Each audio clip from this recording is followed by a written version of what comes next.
তাহলে কিভাবে রাত জাগতে হবে? রাত জাগার পদ্ধতি হলো এশার সালাত জামাতে আদায় করেন, একটু শুয়ে যান, 10:30 11টার দিকে উঠেন, সুন্দর করে উজু করে আল্লাহ আকবর বলে সালাত শুরু করেন। আপনার তো কোরআন মাজিদ মুখস্থ নাই, সূরা ইখলাস আছে, কুল আল্লাহ, সূরা ফাতিহার পরে কুল আল্লাহ একবার, দুইবার, 50 বার, 1000 বার, যতক্ষণ থাকা যায়।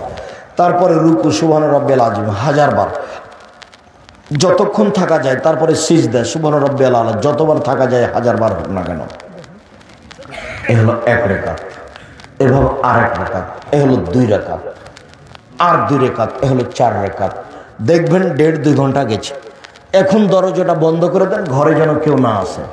হাত তুলে দোয়া করেন, কান্নাকাটি করেন, তাসবিহ তাহলিল করেন, জিকির আজকার করেন। 1-1.5 ঘন্টা ক্ষমা আজকে নিতেই হবে। ক্ষমা না হয়ে সকাল হতে দেওয়া হবে না।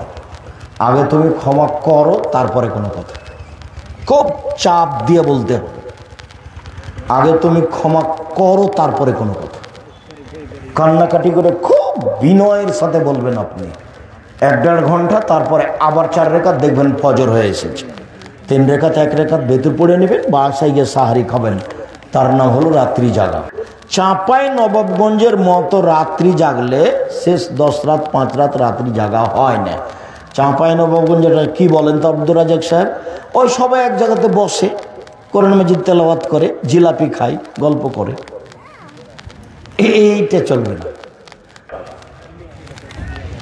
প্রশ্ন, ফরজ সিয়াম ইচ্ছা করে ভাঙ্গা